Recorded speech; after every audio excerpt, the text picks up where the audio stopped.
BJP 2 గెలిచింది, MIM 2 గెలిచింది. ఇది ఆ రోజు లెక్క 2020. మరి ఈరోజు ఇప్పుడే నేను మేము ముందు పెడుతున్న లెక్క చూస్తే ప్రత్యక్షంగా డైరెక్ట్గా మేము ఇప్పుడు 15 పైన గెలవబోతూ ఉన్నాము. దాంతోపాటు పరోక్షంగా అంటే మేము సింగిల్ లార్జెస్ట్ పార్టీగా ఉన్న కాడ మరి దాదాపు మరో 10-15 చోట్ల మాకు చాయిస్ ఉంది, అవకాశం ఉంది. కాబట్టి ఓవరాల్గా చూసుకుంటే 117లో డెఫినెట్గా మంచి ఫలితాలు వచ్చినట్టుగానే మేము భావిస్తూ ఉన్నాం. అయితే సరే ఇక డబ్బు, మద్యము, అధికార యంత్రాంగ దుర్వినియోగము ఇవన్నీ కూడా తారాస్థాయికి చేరినాయి. చూస్తూ ఉన్నారు, మీరు కూడా చూస్తున్నారు. ఇప్పుడు మీరు కూడా టీవీలలో మీరు కూడా స్క్రోలింగ్లు ఇచ్చారు, మీరు కూడా వీడియోలు ఇచ్చారు. చాలా చోట్ల మరి పెద్ద ఎత్తున విస్తృతంగా అధికార దుర్వినియోగం కూడా జరిగింది. అయినప్పటికీ ఓటర్లు మాత్రం భయపడకుండా బయటకు వచ్చి ఓటేసినందుకు వారికి కూడా మేము ధన్యవాదాలు చెప్తా ఉన్నాం. సరే, అక్రమాల ద్వారా ఇక మొదలుపెట్టినారు ఆల్రెడీ. బేరాలు, బేరసారాలు, ఎత్తుకుపోవడాలు, పోలీసులను పంపించి బెదిరించడాలు ఇవన్నీ మొదలైనవి ఆల్రెడీ రాష్ట్ర వ్యాప్తంగా.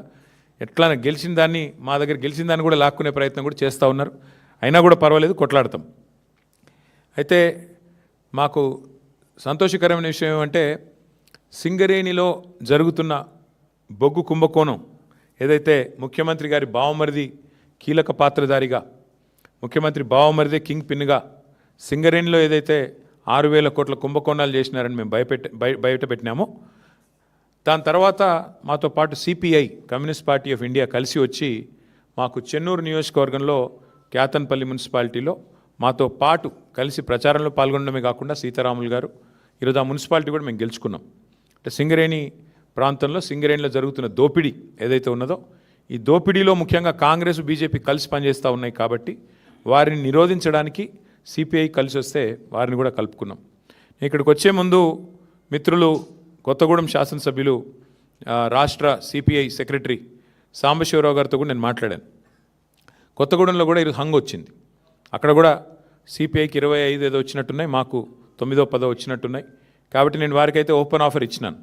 సింగరేణిలో జరుగుతున్న కుంభకోణాలు, సింగరేణిలో జరుగుతున్న దుర్మార్గాలు, అరాచకాలకు అడ్డుకట్ట వేయాలి అంటే డెఫినెట్గా మేము మీతో కలిసి వస్తాము. కాంగ్రెస్, బీజేపీని అడ్డుకోవాల్సిన అవసరం ఉంది.